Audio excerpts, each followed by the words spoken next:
Hi, and welcome to my little tutorial showing you how to use the basketball brush and stamp set that I created. If you have any questions, feel free to reach out and let me know.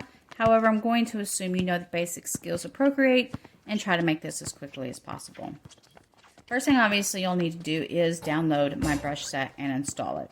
Once you have it installed, you will find it with a little basketball beside it. It says Brush Set by FloridayCreations, and inside of that option, you will see that there are 2 brushes and 4 stamps.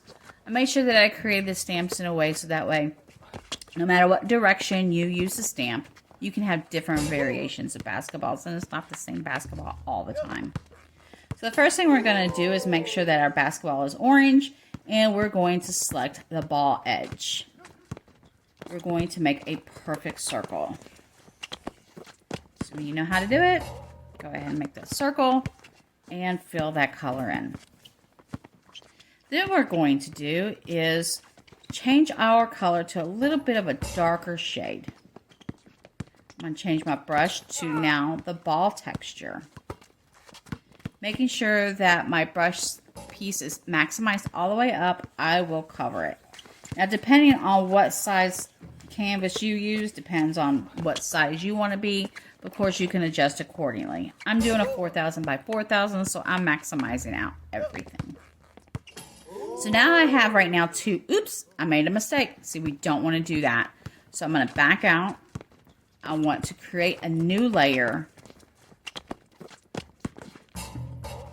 and do that texture. I'm glad I did that error. That way you can see that. Always check and make sure that your layers are separated, because on that was very important because what we're going to do next. So make sure that that layer is separated from the ball, and you can tell there's the layer, there's the texture. I'm going to go back to that texture that I just created, and I'm going to duplicate it. Turning off the top layer, I'm going to go down to the bottom layer. I'm going to zoom in just a little bit, and I'm actually going to make this a little bit darker. Go over here to my adjustments, my brightness, saturation, and I'm going to actually bring it down just a tad.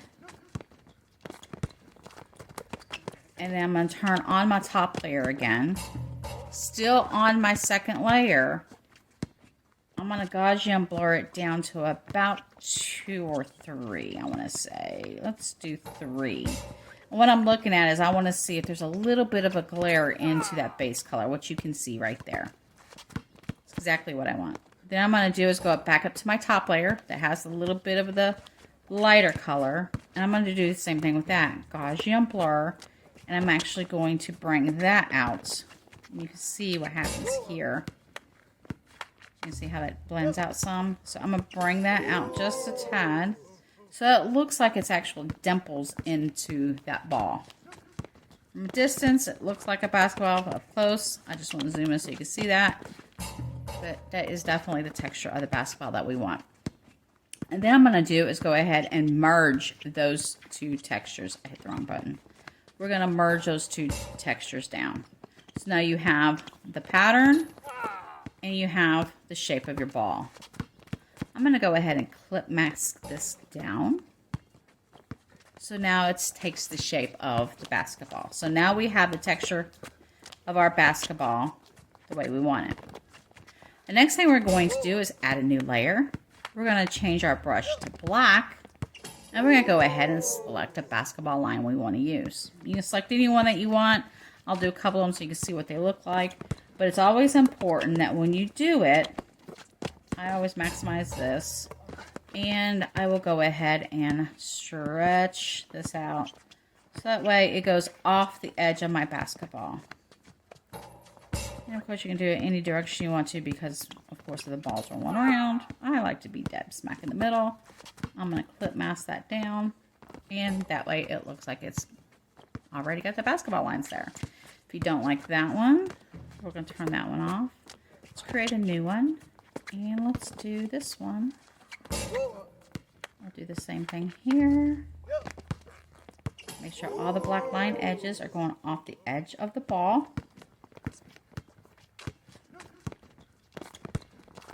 And there we go.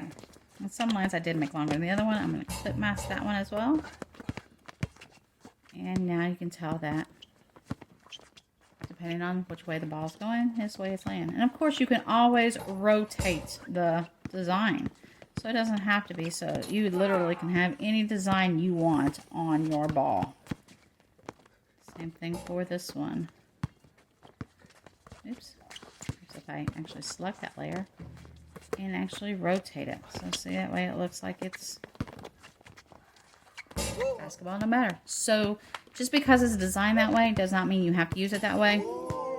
You can always rotate it, and you can have a numerous amount of different design balls this way.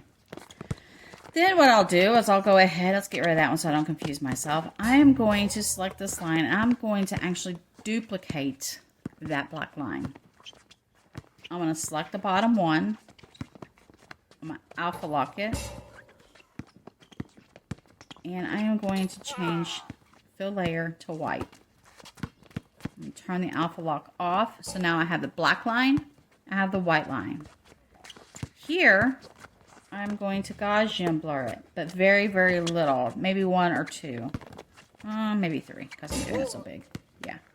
So I'm going to Gaussian blur it, and you can barely see it right now. What I'm going to do is I'm going to duplicate this a couple of good times so it's a really bright white. And you can see that it's really strong white around the edge, but it doesn't flare off too far, because I don't want it to go too far away from the actual black line. And then I'm going to Gaussian blur it one more time. Just looking to make sure. And it looks like I'm doing it to about a 5. Oops. To a 5. And I can always change it to an overlay. And now it looks like it has that orange. I did something there. It looks like it has that orange border around that black line. Let's see something. There we go. So it looks like it's got that orange border around that black line. And we're pretty much almost done with our basketball. It's that simple. I'm going to go ahead and merge these two down because I don't want... Oops. No, I don't.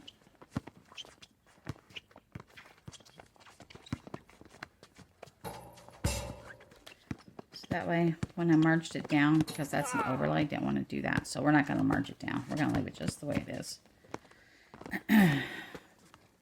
So then what we're going to do now, so we got the black line, we got the border. If you look at a real basketball, it has an edge border to it. We're going to go ahead and add a new layer. We're going to change our ink color to black. We're going to change this to my basketball edge again. And I'm going to go ahead and create my shadow. Here, I want one there. Let's say I want to put one here. Of course, there's multiple ways that you create shadow. You can do a circle around it, do whatever, but this is the easiest way I do it. And then I'll click mask it down. I'm going to do an overlay. No, actually, instead of overlay, I think I like the hard light the best. Bring it down some, and then I'm going to Gaussian blur it. There we go. That's one way of doing a shadow. The other way to do a shadow is I like to do as well. If you watched my other tutorial, what I'll do is I'll select this base shape, invert it, go to the layer that I want to put the shadow, fill layer. And go up here, go to Gaussian blur, and go all the way out. You can't see it because I already have that. That's what you can see. There we go. You can see that I have it all the way out. I'm going to duplicate it just to darken it a little bit more so you can see it better. And now you can see that shadow. And now it's got that round shadow around it. And of course, if I want to, let's say, create a new layer, change it to white, because it's in the same settings as the black. Brighten it up just a little so you can see it better. Still using the basketball edge brush. I'm going to put a white color here. I'm going to Gaussian blur that out. And soften it up some so it looks like it is a little bit of a light shadow, and now it looks like we have white there. of course, you're pretty much done at this point. But of course, more things I like to do is I will leave this layered. Go over here to your copy canvas. Paste. What that did was create what was on your image. So I'm going to do is I'm going to hide all these because I don't want to lose that layer. I'm going to hide it so I don't lose all that work I just did. But now that my basketball is done, I know that's how I want my basketball. I will go in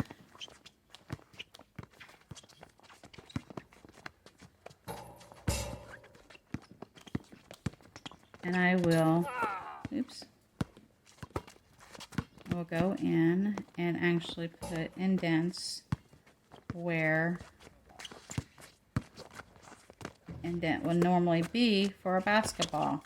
And we know that those black lines, there's always an indent because the shape of the ball.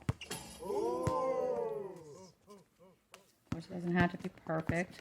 You do you, boo. You make your designs the way you want to.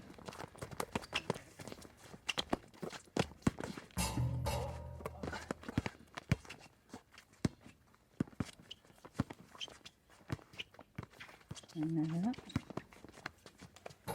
Just, you know, you use Procreate, you hold your pen and it smooths it out. That's what I'm doing. I'm giving it the arch, holding my pen, it gives me that arch that I want. And there, that way my basketball is now got those indents that I like to make it look more realistic. Of course, if you don't want to do it that way, you don't have to. You can always do it the old-fashioned way. Because I put them in a group, I lost all my clipping mask. So let's put my clipping masks back on and everything. Clip mask, clip mask,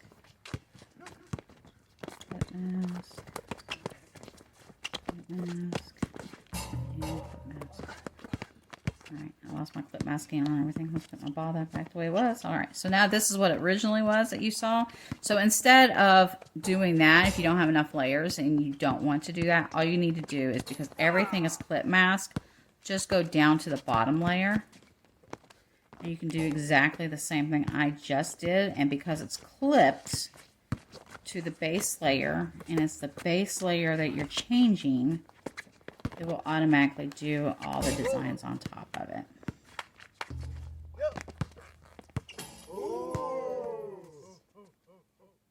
So this is another way you can do the editing instead of creating the whole thing if you don't want to merge it all down together.